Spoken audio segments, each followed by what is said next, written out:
యేసుక్రీస్తు నామంలో మీకు అందరికీ శుభములు తెలియజేస్తున్నాను. ఈ నూతన మాసము, ఈ జూన్ నెల మొదటి ఆదివారం మరి ఒకసారి మిమ్మల్ని అందరినీ చేరుకొని ఈ రీతిగా ఈ వీడియో ద్వారా మీతో అందరితో మాట్లాడడానికి దేవుడిచ్చిన భాగ్యాన్ని బట్టి దేవునికే సమస్త మహిమ, ఘనత, ప్రభావాలు కలుగునుగాక. గత వారం అంతా దేవుడు మనల్ని కాచి కాపాడి మరి ఒక నూతన మాసంలో మనల్ని ప్రవేశింప చేసిన రీతిని బట్టి దేవునికే సమస్త మహిమ కలుగునుగాక. దేవుని ఉచితమైన కృప ద్వారా మనం ఇంకా సజీవ లెక్కలో ఉన్నాం, ఇంకా మనం జీవిస్తూ ఈరోజు ఆయన మాటలు వినడానికి దేవుడు ఎంతో గొప్ప అవకాశాన్ని మనకి ఇచ్చిన రీతిని బట్టి దేవునికే సమస్త మహిమ కలుగునుగాక.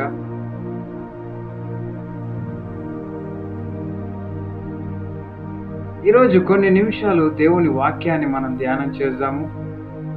దేవుడు మనతో మాట్లాడబోతున్నాడు. దేవుని వాక్యము జీవము కలిగినది.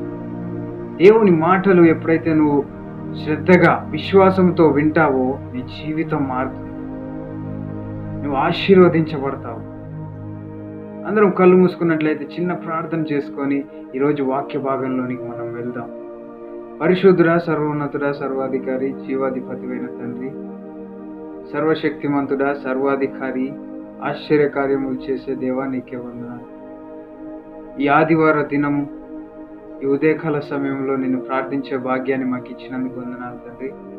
ఈ సమయంలో నీ మాటలు వినబోచుండగా మీరే మీ బిడ్డలతో మాట్లాడండి తండ్రి యేసయ్య. నీ పరిశుద్ధాత్మ ఆదరణ దయచేసి ఈ కార్యక్రమం అంతా కూడా, ఈ యొక్క సర్వీస్ అంతా కూడా నీకు మహిమకరంగా, అనేక మందికి రక్షణ ఆశీర్వాదకరంగా మార్చి నడిపించమని యేసు నామములో అడుగుచున్నాం తండ్రి, ఆమేన్. దేవుని మహిమ కలుగును గాక. ఈరోజు కొన్ని నిమిషాలు దేవుని వాక్యాన్ని మనం వినబోతున్నాము. ఈరోజు మన ధ్యాన నిమిత్తమై ఏర్పాటు చేసిన అంశం ఏంటంటే, నీవు ఏమి మాట్లాడతావో అదే పొందుకుంటావు. హల్లెలూయా.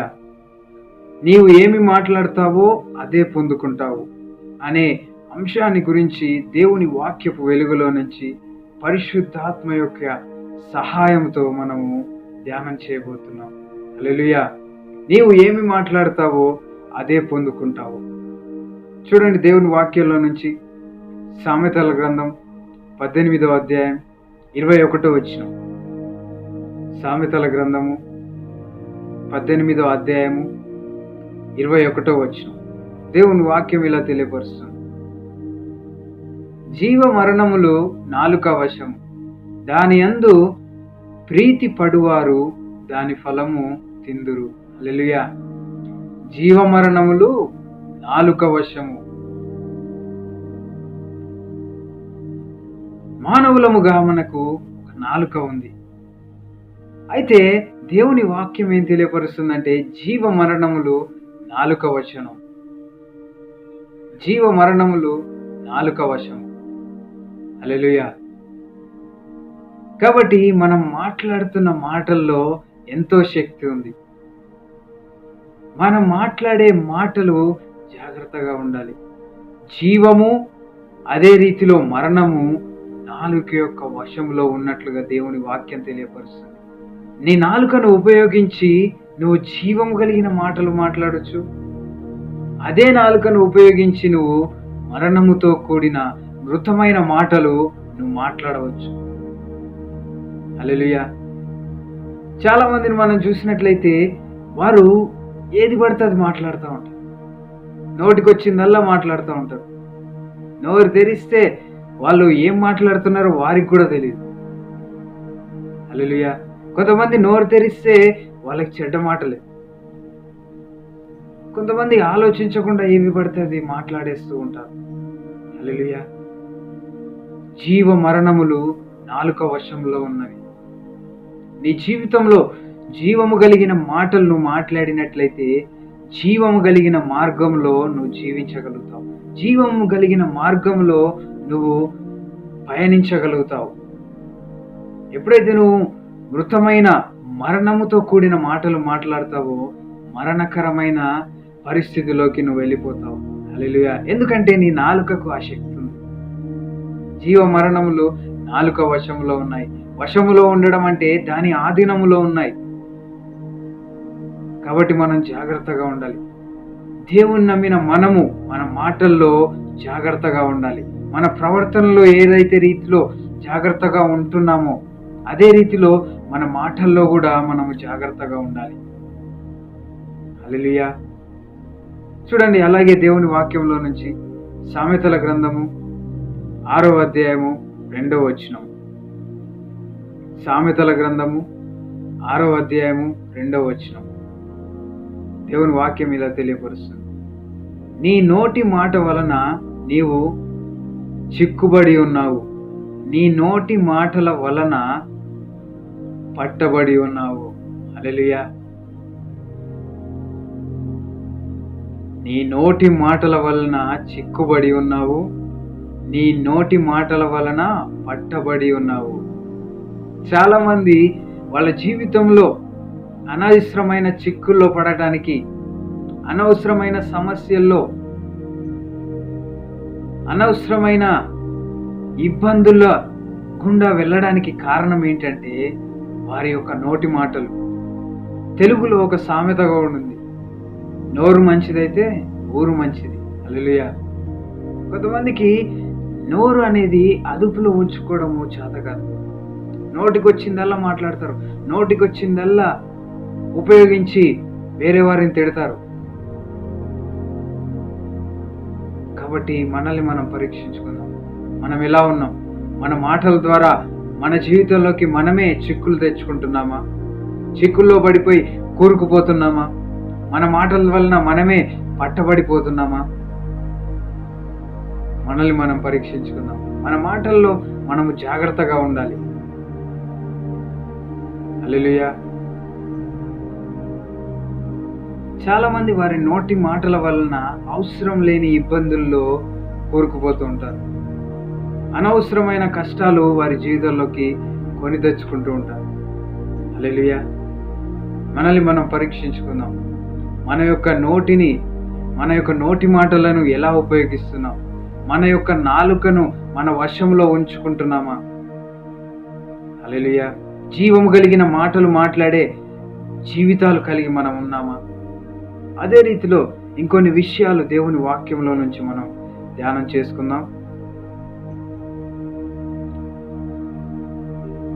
నోటితో ఒప్పుకొనుట విశ్వాసమునకు తాళపు చెవి. హల్లెలూయా. నోటితో ఒప్పుకొనుట విశ్వాసమునకు తాళపు చెవి. హల్లెలూయా. నువ్వెప్పుడైతే నీ నోటితో విశ్వాసంతో కూడిన మాటలు ఒప్పుకుంటావో అది నీ విశ్వాస జీవితాన్ని ఎదిగింప చేయడానికి, నీ విశ్వాస జీవితాన్ని అభివృద్ధి పరచడానికి తోడ్పడుతుంది. హల్లెలూయా. నీవు నిజముగా నమ్మితే నీవు దాన్ని మాట్లాడతావు. నీవు నిజముగా నమ్మితే నీవు ఏదైతే నమ్ముతున్నావో దాన్ని మాట్లాడతావు. చూడండి, దేవుని వాక్యంలో నుంచి కొరింథీయులకు రాసిన 2వ పత్రిక 4వ అధ్యాయం 14వ వచనం. కొరింథీయులకు రాసిన 2వ పత్రిక 4వ అధ్యాయం 14వ వచనం. దేవుని వాక్యం ఇలా తెలియపరుస్తుంది.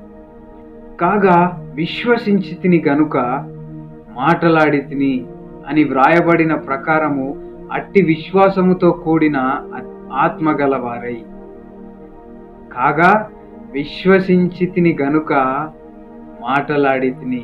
హల్లెలూయా. నువ్వు ఏదైతే నీ జీవితంలో నమ్ముతావో అదే నీవు మాట్లాడతావు. హల్లెలూయా. నీ జీవితంలో దృఢముగా దేని యందైతే నువ్వు విశ్వాసం ఉంచుతావో, నమ్మిక ఉంచుతావో అదే నువ్వు మాట్లాడతావు.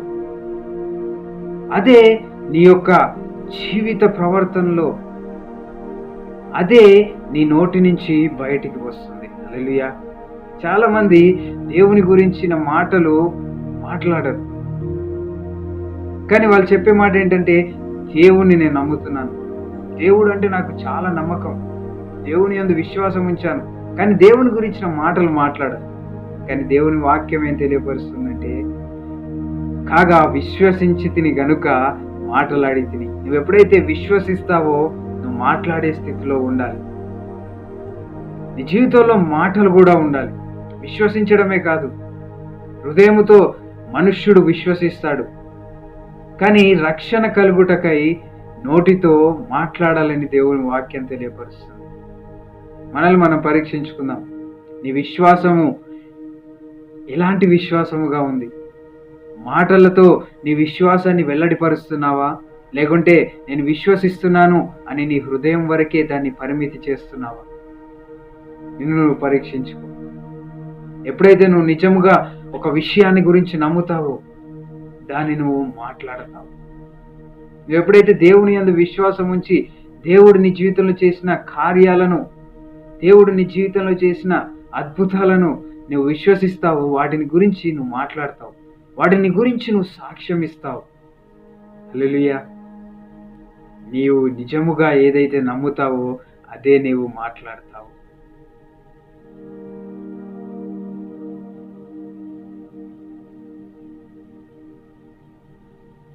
అదే రీతిలో మనం చూసినట్లయితే నీ హృదయములో ఏదైతే ఉంటుందో అదే నీవు మాట్లాడతావు. నీ హృదయములో ఏదైతే ఉంటుందో అదే నీవు మాట్లాడతావు. చూడండి దేవుని వాక్యాల నుంచి మత్తయి సువార్త 12వ అధ్యాయం 34వ వచనం. మత్తయి సువార్త 12వ అధ్యాయం 34వ వచనం. దేవుని వాక్యం ఇలా తెలియపరుస్తుంది. సర్ప సంతానమా, మీరు చెడ్డవారై ఉండి ఏలాగు మంచి మాటలు పలుకగలరు? హృదయమందు నిండియుండు దానిని బట్టి నోరు మాట్లాడును గదా. సర్ప సంతానమా, మీరు చెడ్డవారై ఉండి ఏలాగు మంచి మాటలు పలుకగలరు? మనుష్యులు ఎప్పుడైతే చెడ్డవారై వారి హృదయము నిండా చెడుతనము నిండి ఉంటుందో వారి నోటి గుండా కూడా వచ్చేది ఏంటంటే చెడ్డ మాటలు. మంచి మాటలు రావు. నోరు తెరిస్తే చెడ్డ మాటలు, అవసరం లేని మాటలు, పనికి మాలిన మాటలు, ఎవరికి ఉపయోగం లేని మాటలు, భయంకరమైన బాధ కలిగించే మాటలు. ఇవన్నీ ఎందుకు మాట్లాడుతుంటారంటే వారి చెడుతనం వలన. హల్లెలూయా. దేవుని వాక్యం తర్వాత ఏం తెలియపరుస్తుందంటే హృదయమందు నిండియుండు దానిని బట్టి నోరు మాట్లాడును కదా. నీ హృదయంలో ఏదైతే నిండి ఉంటుందో దాన్ని బట్టి నీ నోరు మాట్లాడుతుంది. నీ హృదయంలో చెడుతనం నిండి ఉన్నట్లయితే నీ నోటి నుంచి వచ్చే మాటలు ఏంటంటే చెడు మాటలు. నీ హృదయంలో మోసకరమైన విషయాలు నిండి ఉంటే నీ నోటి నుంచి వచ్చే మాటలు ఏంటంటే మోసకరమైన మాటలు. నీ హృదయములో ఏదైతే నిండి ఉంటుందో అదే నీ నోరు మాట్లాడుతుంది. హల్లెలూయా. నీ హృదయంలో నిండిన వాటిని నీవు నీ నోటి ద్వారా పలుకుతావు. కాబట్టి నీ హృదయాన్ని దేనితో నింపుకుంటున్నావు? నీ హృదయాన్ని చెడుతనముతో నింపుకుంటున్నావా, లేకుంటే నీ హృదయాన్ని మంచితనముతో, దేవుని యొక్క వాక్యముతో, దేవునితో నీ హృదయాన్ని నింపుతున్నావా? హల్లెలూయా. నిన్ను నువ్వు పరీక్షించుకో. నీ హృదయం ఎలాంటి స్థితిలో ఉంది? నీ మాటలు మారాలంటే ముందు నీ హృదయం మారాలి. సమస్య నీ మాటల్లో లేదు, నీ హృదయంలో ఉంది. నీ హృదయంలో ఏదైతే నిండి ఉంటుందో అదే నీ నోరు మాట్లాడుతుంది. కాబట్టి నీ హృదయాన్ని పరీక్షించుకొని నీ హృదయాన్ని కడిగి పవిత్రపరచుకునే స్థితిలో నువ్వు ఉండాలి. ప్రయత్నించాలి. నీ హృదయాన్ని దేవునికి అప్పగించి దేవుని యొక్క వాక్యముతో, దేవుని యొక్క మాటలతో, దేవునికి ఇష్టమైన రీతిలో నీ హృదయాన్ని ఎప్పుడైతే నువ్వు కట్టుకుంటావో అప్పుడు నీ జీవితంలో నీకు తెలియకుండానే నీ నోటి నుంచి మంచి మాటలు, గొప్ప మాటలు, జీవము కలిగిన మాటలు బయటకు వస్తాయి. హల్లెలూయా. మనల్ని మనం పరీక్షించుకుందాం. మనం ఎలాంటి స్థితిలో ఉన్నాం? నీ హృదయం ఎలాంటి స్థితిలో ఉంది? కొన్ని మాసాల క్రితము ఒక సహోదరుడు నా దగ్గరికి వచ్చి చెప్పిన మాట ఏంటంటే, బ్రదర్, నాకున్న చెడు అలవాట్లన్నీ కూడా మానేశాను, కానీ నోరు తెరిస్తే నాకు చెడ్డ మాటలు వాటికి అవే వస్తున్నాయి, నాకు తెలియకుండానే వస్తున్నాయి. వాటిని ఆపాలన్నా కానీ ఆపలేకపోతున్నాను అని తెలియపరిచాడు. హల్లెలూయా. ఆ మాటలు మారి నీ నోటి నుంచి మంచి మాటలు, శ్రేష్టమైన మాటలు, జీవము కలిగిన మాటలు బయలు వెళ్ళాలంటే నీవు చేయాల్సిన పని ఏంటంటే నీ హృదయాన్ని పరిశుద్ధపరచుకోవాలి. నీ హృదయాన్ని పవిత్రపరచుకోవాలి. నీ హృదయంలో దేన్నైతే నువ్వు నింపుతావో అదే నీ నోటి నుంచి బయటికి వస్తుంది. హల్లెలూయా. ఈరోజు దేవుడు నీతో మాట్లాడుతున్నాడు. నీ హృదయాన్ని దేనితో నింపుకుంటున్నావు? నీ హృదయాన్ని అంతా కూడా ఈ లోకాను సంబంధమైన వాటితో, ఈ లోకాను సంబంధమైన కార్యక్రమాలతో, అనవసరమైన వాటితో నీ హృదయాన్ని నింపుకుంటున్నావేమో. దేవుడు నిన్నుతో మాట్లాడుతున్నాడు. నీ హృదయాన్ని గురించి నువ్వు జాగ్రత్తగా ఉండాలి. హల్లెలూయా.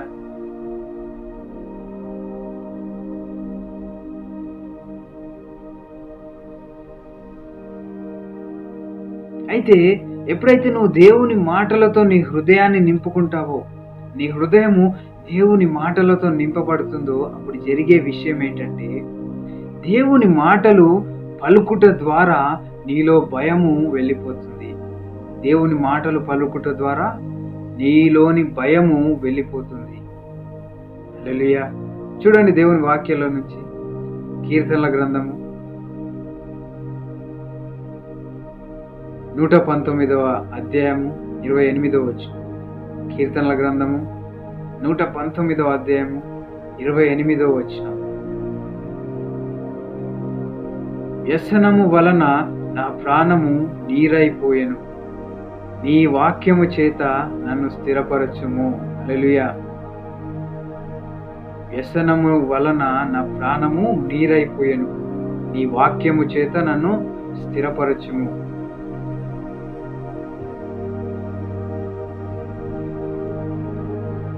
దేవుని వాక్యము ఎప్పుడైతే నీ జీవితంలోకి వస్తుందో అది నిన్ను స్థిరపరుస్తుంది.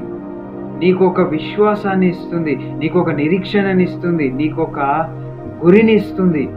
హల్లెలూయా. దేవుని మాటలు నిన్ను బ్రతికిస్తాయి. దేవుని మాటలు నిన్ను ప్రోత్సాహపరుస్తాయి. హల్లెలూయా. అదే రీతిలో ఇక్కడ కీర్తనల గ్రంథంలో దావీదు మహారాజు పలుకుతున్న మాటలు, నీ వాక్యము చేత నన్ను స్థిరపరచుము, నీ వాక్యము చేత నన్ను స్థిరపరచుము. చాలా సమయాల్లో మన జీవితంలో అస్థిరమైన పరిస్థితుల్లో మనం ఉంటుంటాం. స్థిరత్వం ఉండదు. ఏం చేయాలో అర్థం కాని పరిస్థితి, అయోమయ పరిస్థితి, ఆందోళనకరమైన సన్నివేశాలు మనము ఎదుర్కొంటూ ఉంటాం. అప్పుడు మన జీవితంలో దేవుని వాక్యం మనల్ని ఏం చేస్తుందంటే మనల్ని స్థిరపరుస్తుంది. హల్లెలూయా. దేవుని మాటలు మనల్ని బలపరుస్తాయి. హల్లెలూయా. నీ వాక్యము నా పాదములకు దీపము, నా త్రోవకు వెలుగై ఉన్నదని దేవుని వాక్యం తెలియపరుస్తుంది. దేవుని వాక్యం మన పాదములకు దీపం, నా త్రోవకు వెలుగు. ఏదైనా ఒక బాట గుండా నువ్వు నడుచుకుంటూ వెళ్తున్నప్పుడు ఆ దారిలో ఏ ఒక్క వెలుతురు లేనట్లయితే, వెలుగు లేనట్లయితే మార్గం అంతా చీకటి అయిపోతుంది. ఆ మార్గంలో నీకు ఎటు వెళ్ళాలో తెలీదు. నువ్వు ఎక్కడికి వెళ్తున్నావో, ఏ గుంటలో కాలేస్తున్నావో, ఏ బురదలో కాలేస్తున్నావో, నిన్ను దాడి చేయడానికి ఏమొస్తుందో నీకు తెలియదు. దేవుని వాక్యము వెలుగై ఉంది. నీ జీవితంలో వెలుగు ఉండాలంటే దేవుని వాక్యం నీ జీవితంలో ఉండాలి. హల్లెలూయా. మనల్ని మనం పరీక్షించుకుందాం. మన జీవితంలో దేవుని వాక్యం ఉందా? దేవుని వాక్యంతో నువ్వు నింపబడుతున్నావా? దేవుని వాక్యాన్ని నువ్వు చదువుతున్నావా? దేవుని వాక్యానికి ప్రాధాన్యత ఇస్తున్నావా? మనల్ని మనం పరీక్షించుకుందాం. నీ హృదయంలో దేవుని వాక్యానికి నువ్వు చోటు ఇవ్వగలిగినట్లయితే నీ జీవితంలో ఉన్న భయాలన్నీ కూడా నీ నుంచి దూరంగా వెళ్ళిపోతాయి. ఎందుకంటే యేసు క్రీస్తునందుకు మనకు ఒక నిరీక్షణ ఉంది. యేసు క్రీస్తునందు మనకు భద్రత ఉంది. యేసు క్రీస్తునందు పరలోకము ఉంది. యేసు క్రీస్తునందు మనకు ఆశీర్వాదాలు ఉన్నాయి. యేసు క్రీస్తు ఎప్పుడైతే నీ జీవితంలోకి వస్తాడో, యేసు క్రీస్తు నీ జీవితంలో ఉన్నాడంటే దేవుని వాక్యం నీ జీవితంలో ఉన్నట్లయితే, యేసు క్రీస్తు నీ జీవితంలో ఉన్నాడంటే దేవుని మాటలు, దేవుని వాక్యం నీ జీవితంలో ఉన్నట్లయితే, దేవుని వాక్యం సెలవిస్తుంది.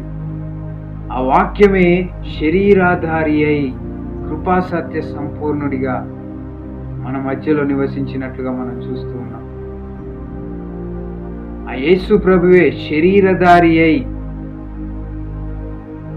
ఆ వాక్యం ఏదైతే ఉందో ఆయనే శరీరధారి అయి మన మధ్యలో సంచరించిన రీతిని బట్టి మనం చూస్తూ ఉన్నాం. దేవుని వాక్యాన్ని మనము శ్రద్ధగా గమనించాలి. దేవుని వాక్యానికి ప్రాముఖ్యత ఇవ్వాలి. హల్లెలూయా. మన జీవితాల్లో మనము దేవుని వాక్యానికి ప్రాధాన్యత ఇచ్చే బిడ్డలంగా మనం ఉన్నామా? అలాగే మనం దేవుని వాక్యంలో చూసినట్లయితే చివరిగా రోమీలకు రాసిన పత్రిక 10వ అధ్యాయము 17వ వచనం. రోమీలకు రాసిన పత్రిక 10వ అధ్యాయము 17వ వచనం. దేవుని వాక్యం ఇలా తెలియపరుస్తుంది.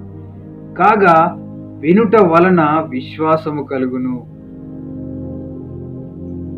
వినుట వలన విశ్వాసము కలుగును. నువ్వేదైతే వింటావో దాన్ని బట్టి నీకు విశ్వాసం వస్తుంది. నువ్వు ఎప్పుడూ కూడా నెగిటివ్ మాటలు వింటూ, మరణకరమైన మాటలు వింటున్నావంటే దాని అందే నీకు విశ్వాసం వస్తుంది. అందుకే దేవుని వాక్యం తర్వాత ఏం తెలియపరుస్తుందంటే, వినుట క్రీస్తును గూర్చిన మాట వలన కలుగును. హల్లెలూయా. విశ్వాసము దేని వలన వస్తుందంటే వినుట క్రీస్తును గూర్చిన మాట వలన కలుగుతుందని దేవుని వాక్యం తెలియపరుస్తుంది. మనం ఏం వింటున్నాం, ఏమి చదువుతున్నాం, ఏమి మన హృదయాలలో నింపుకుంటున్నాము, మనం చాలా జాగ్రత్తగా ఉండాలి. క్రైస్తవులముగా మనం ఏం వింటున్నామో దాన్ని జాగ్రత్తగా గమనించుకోవాలి. ఏది పడితే అది వినడానికి వీలు లేదు, ఏది పడితే అది చూడడానికి వీలు లేదు, దేన్ని పడితే దాన్ని నీ హృదయంలోనికి అనుమతించడానికి వీలు లేదు. మనల్ని మనం పరీక్షించుకుందాం. దేవుని మాటలు నువ్వు విన్నట్లయితే, యేసుక్రీస్తుని గురించిన మాటలు నువ్వు విన్నట్లయితే నీ జీవితం ఆశీర్వదించబడుతుంది. యేసుక్రీస్తుని గురించిన మాటలు నువ్వు విన్నట్లయితే నీ యొక్క జీవితంలో మార్గము నీకు తెలుస్తుంది. నీ జీవితంలో సత్యం ఏంటిదో నీకు తెలుస్తుంది. నీ జీవితంలో ఆత్మీయ ఆశీర్వాదాలు దేవుడు నీ జీవితంలో అనుగ్రహిస్తాడు. హల్లెలూయా. యేసుక్రీస్తుని గురించిన జ్ఞానం నువ్వు కలిగి ఉన్నట్లయితే నీ జీవితంలో ఉన్నతమైన ఆశీర్వాదాలను నువ్వు పొందుకోగలుగుతావు. హల్లెలూయా. వినుట వలన విశ్వాసం వస్తుంది. మనం ఏం వింటున్నాం, ఏం మాట్లాడుతున్నాం అనేవి చాలా జాగ్రత్తగా ఉండాలి. ఎప్పుడైతే నువ్వు దేవుని మాటలు నీ హృదయంలో ఉంటాయో, నీ యొక్క జీవితంలో దేవుని మాటలతో నువ్వు నింపబడి ఉన్నప్పుడు అవే మాటలు నువ్వు మాట్లాడతావు. ఎప్పుడైతే దేవుని మాటలు నువ్వు నీ నోటి గుండా నీవు మాట్లాడతావో అవి నీవు కూడా వింటున్నావు. ఎప్పుడైతే నీ మాటలు నువ్వు వింటావో నీ మాటల వలన కూడా నీ జీవితంలో విశ్వాసము బలపడుతుంది. హల్లెలూయా. నీ మాటల ద్వారా కూడా నీ యొక్క విశ్వాస జీవితము అభివృద్ధి చెందుతుంది. చాలాసార్లు చాలా మంది అనుకునే విషయం ఏంటంటే, వేరే వాళ్ళు చెబుతుంటే నేను వింటే నా జీవితంలో విశ్వాసం వస్తుంది. నిజమే, కానీ అదే రీతిలో ఎప్పుడైతే దేవుని మాటలు నీ నోటి గుండా నువ్వు మాట్లాడతావో నీ మాటలు కూడా నీ యొక్క చెవులు వింటాయి. ఆ మాటలు నీ జీవితంలోకి ఎప్పుడైతే వెళ్తాయో, నీవు దేవుని వాక్యంలో చదువుతున్న మాటలు నీ జీవితంలోకి ఎప్పుడైతే వెళ్తాయో, ఆ మాటల ద్వారా నీ జీవితంలోకి విశ్వాసం వస్తుంది. విశ్వాసం నీ జీవితంలోకి వచ్చిందంటే విశ్వాసం ద్వారా నువ్వు అనేకమైన కార్యములు చేయగలవు. నీ జీవితంలో విశ్వాసం ఉన్నట్లయితే, ఆవగింజంత విశ్వాసం ఉన్నట్లయితే నీ యొక్క జీవిత పరిస్థితులు నువ్వు మార్చగలుగుతావు. యేసు క్రీస్తు నామంలో నీకు అసాధ్యమైంది ఏది కూడా ఉండదు. సమస్తము సాధ్యముగా నువ్వు చేయగలుగుతావు. యేసు ప్రభు ద్వారా నీకు సమస్తము కూడా సాధ్యముగా అవుతుంది. కాబట్టి మనల్ని మనం పరీక్షించుకుందాం. మనం ఏం మాట్లాడుతున్నాం, మనం ఎలాంటి జీవితాన్ని జీవిస్తున్నాం, ఎలా మన హృదయాన్ని నింపుకుంటున్నాం. మన విశ్వాసాన్ని పెంచుకోవాలంటే మనము దేవుని గురించిన మాటలు మాట్లాడాలి. వాటి ద్వారా మన జీవితంలో విశ్వాసం అధికమవుతుంది, మన జీవితం ఆశీర్వదించబడుతుంది. మనము జీవము కలిగిన మాటలు మాట్లాడే బిడ్డలముగా మనం ఉండాలి.